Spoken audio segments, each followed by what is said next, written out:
乌军20枚导弹袭击克里米亚，贝尔科尔空军基地被炸，俄又一中将牺牲。黑海舰队导弹艇伊万诺维茨号被乌军击沉，欧盟援乌500亿欧元决策通过，匈牙利什么都没得到。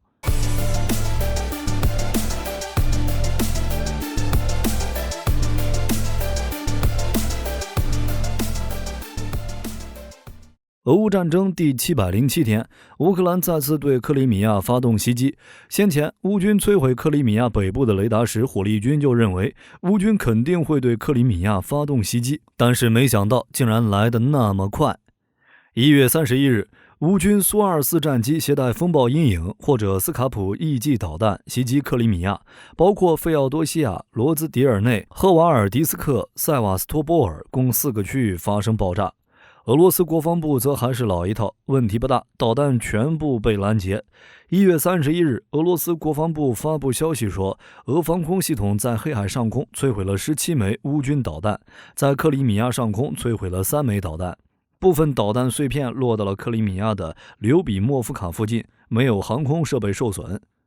当然，俄罗斯国防部的战报各位看看就好，真实情况可能并非如此。根据德新社报道，刘比莫夫卡位于塞瓦斯托波尔北面，离俄军的贝尔贝克空军基地不远，而俄罗斯国防部的公告里却没有提及这个空军基地的名字，只是表示没有航空装备受损。火力军有理由怀疑俄罗斯国防部这是心虚了。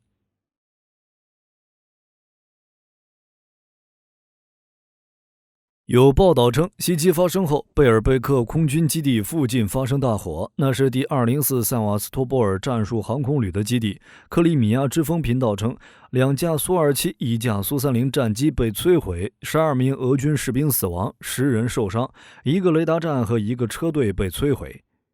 乌克兰空军司令米克拉·奥列舒克还特意发帖嘲讽了一波，并列上了视频为证。视频显示了袭击俄罗斯空军基地的情景。基辅独立报也报道了这件事情。乌克兰空军也在当天发视频表示继续消灭敌人。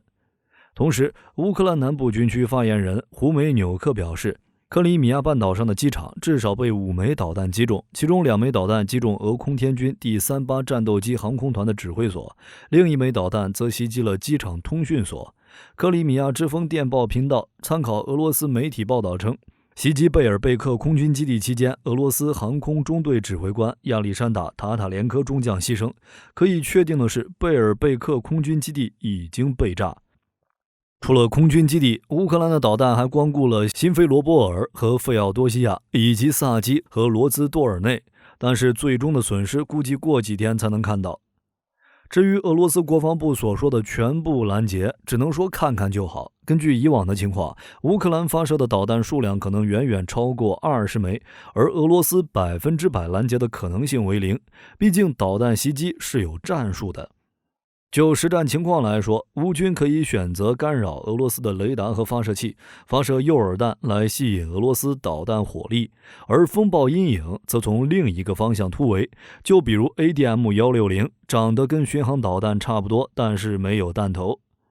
乌克兰空军可以在发射风暴阴影或斯卡普 EG 之前发射 ADM-160， 这些诱饵飞行在巡航导弹的前方，吸引俄罗斯的防空火力。当风暴阴影接近目标时，俄罗斯就没有导弹可以拦截了。同时，俄罗斯的防空体系也有一定的问题，最直接的证据就是 S-400 频繁被炸。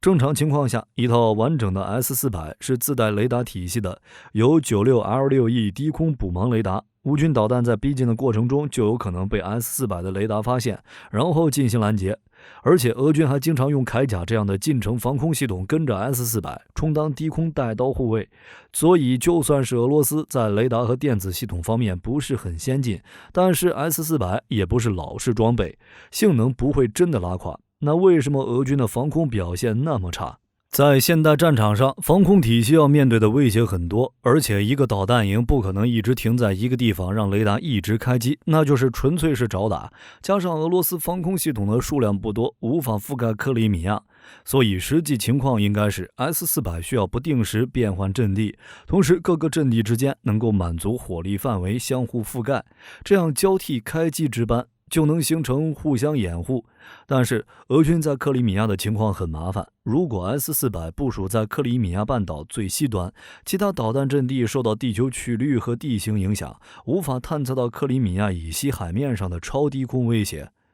最关键的是，乌军缺乏预警机。巡航导弹之所以难拦截，主要是因为巡航高度比较低，陆基警戒雷达对于这种目标的通视距离很短，各雷达站点留出的空域空白区会比较大，巡航导弹可以利用这些空白区突防。当然了，风暴阴影这类的巡航导弹尺寸和速度比无人机要大得多，尤其是它的高亚音速，在脉冲多普勒体制雷达上目标特征很明显，可以说是一抓一个准儿。如果高空有预警机支援的话，那么在预警机态势感知范围内，对巡航导弹的拦截会更加容易。对于防空系统来讲，对付这种亚音速目标并不算很难，几乎所有防空导弹和自行高炮都可以打击此类目标。给一个大概的射向就可以，如果有空情态势感知系统明确射向，甚至可以从容安排多轮拦截。如果当时俄军有预警机在克里米亚上空值班的话，俄军的防空系统可以在情报支持下再让雷达开机，这种模式更安全，也更容易拦截敌方目标。只可惜，俄罗斯不仅是防空系统不多，预警机的数量也不行。之前 A50 被击落更是雪上加霜，所以俄罗斯当前的问题已经不是防空系统好用不好用的问题，而是组织没搞好。在这种情况下，还想将数十枚导弹全部拦截，可能性基本为零。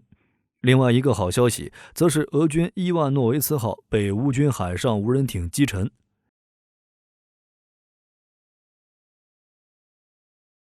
1月31日至2月1日凌晨，俄黑海舰队导弹艇伊万诺维茨号在克里米亚奥泽罗多努兹拉夫附近被乌军击沉。有意思的是，伊万诺维茨号甚至都没有前往黑海地区，在克里米亚港口附近就被干掉了。而主角就是乌克兰国防情报局第13特种部队。乌克兰国防情报局指挥官布达诺夫表示，这次攻击由乌克兰国防情报局第13特种部队的士兵操作 Magra V5 无人艇完成，并且在摧毁敌方军舰时，无人艇对船体进行了6次直接命中，由于损坏，该船向后滚动并沉没。不过，根据视频来看，只有3艘无人艇成功击中伊万诺维茨号。这次袭击，乌克兰出动了多艘无人艇，类似狼群饱和战术，在2月1日凌晨3点42分到47分，连续发动3次进攻。其中，第1艘无人艇在伊万诺维茨号行进时撞击船尾，第2艘无人艇击中了伊万诺维茨号的左舷船尾，第3艘无人艇击中了伊万诺维茨号左舷的中部。由于导弹艇遭受一系列撞击，导致伊万诺维茨号无法进一步移动，随后向船尾倾斜并沉没。也有可能是殉爆导致沉没。乌军无人艇专门对准俄军反舰导弹发射系统撞击，估计也是想引发导弹殉爆，彻底爆破俄舰。当然了，伊万诺维茨号不是没反抗过，只是失败了而已。乌军无人艇突击过程中，伊万诺维茨号使用机枪和速射炮拦截这些无人艇，只是命中精度不行，没能在无人艇冲向自己的过程中将其击毁。几艘无人艇换一艘导弹艇，乌克兰又赢麻了。被击沉的伊万诺维茨号是独蜘蛛级，在1990年成为苏联黑海舰队成员，在1997年转教俄罗斯，在2013年索契冬奥会期间承担了冬奥会保卫工作。现在该舰隶属于俄罗斯黑海舰队第295导弹师第41导弹舰战斗旅，就驻扎在塞瓦斯托波尔港的卡兰提纳亚湾。虽然是一款老式近海导弹艇，满载排水量不过400多吨，与所有苏制军舰一样，伊万诺维茨号虽然该舰吨位不大，但是重视中远程打击火力，舰载电子设备和武器的安装密度很大，装备有1座 AK-176 舰炮、2座 AK-630 近防炮，以及4枚 SSN-22 日制反舰导弹。在俄罗斯的预想下，伊万诺维茨号这种导弹艇可以在黑海舰队航空兵战机掩护下，在黑海对闯入的美军舰队发动高速重型反舰导弹突袭。但是伊万诺维茨号这次遇到的不是美军航母，而是乌克兰小型快速自杀性无人艇，直接暴露出该舰近防火力不足，对小型高速目标探测能力弱的缺点。因为装满各种导弹，在遭到命中时很容易就会发生殉爆。一般来说，自杀性无人艇对军舰的威胁不是很大，因为地球曲率影响，地面信号站很难持续引导无人艇行动。无人艇一旦开出几十公里，就会因为丧失信号而无法控制。虽然可以使用卫星引导，但是要求有高速数据链通道，设备的价格太贵，不会有人用在廉价无人艇方面。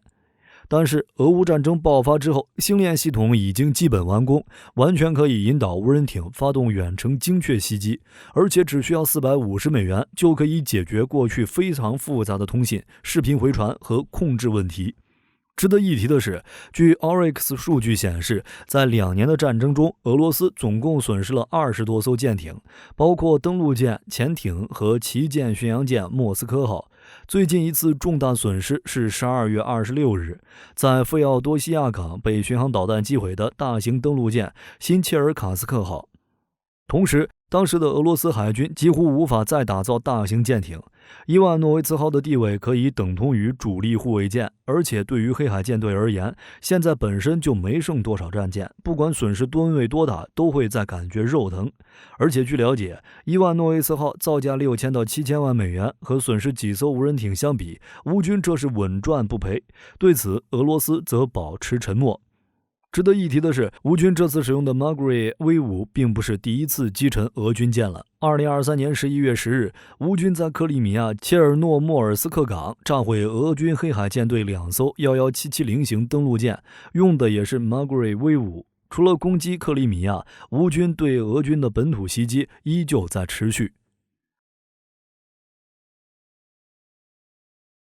2月1日，俄罗斯国防部称，在别尔哥罗德和库尔斯克上空击落11架乌克兰无人机。从2024年开始，乌军无人机攻击俄本土的频率大大增加。按照布达诺夫的说法，通过对俄罗斯基础设施的袭击，俄罗斯人可以看到战争的真实情况。而且在过去半个月，已经有5个石油加工厂以及2个港口遭到袭击。乌克兰正在按计划打击俄罗斯的能源工厂、油库，甚至是发电厂等基础设施。而俄国家杜马国防委员会主席安德烈·卡尔塔波洛夫2月1日表示，国防部没有足够的防空资源，不可能保护圣彼得堡免受无人机袭击。除此之外，在对乌援助上也有新消息，欧盟同意援乌500亿欧元，而匈牙利什么都没得到。2月1日，欧盟特别峰会召开，欧盟27个成员国一致同意向乌克兰提供500亿欧元的援助。法新社称其为惊人的速度。美联社的第一反应是不清楚欧盟是否做出了让步，以获得匈牙利的赞同。不过就实际情况来看，匈牙利什么都没得到。路透社称，欧盟的计划是在2024到2027年向乌克兰提供330亿欧元的贷款，以及170亿欧元的赠款。这笔资金将来自欧盟预算，预计乌克兰将于3月份从欧盟获得第一笔45亿欧元的资金。就结果来看，欧盟对乌的援助正逐渐扩大。2022年，几乎70%的资金来自美国，20%来自欧洲，10%来自其他国家。2023年，美国和欧盟各向乌克兰提供了约45%的资金。在2024年，欧盟的资金占比将会更高。值得一提的是，这500亿欧元只是欧盟整体的援助计划，接下来还将讨论对乌克兰单独的军援计划。欧盟外交与安全政策负责人博雷尔表示，2024年计划为乌克兰提供210亿欧元的军事援助，而且这还是最低限度，因为个别成员国尚未提供支持金额。同时，据防务快报报道，乌军可能从土耳其接收新型 S-400 防空系统。总的来说，欧盟援乌500亿欧元的计划还会间接刺激美国国会对乌610亿美元的援助计划。可以预见的是，乌克兰2024年援助不会有问题，而且经济、军事援助比前2年还要多。好了，本期视频到这儿就结束了。各位觉得美国610亿美元的援助什么时候能够通过？可以在视频下方留言，大家一起讨论。我是火力军，下期见。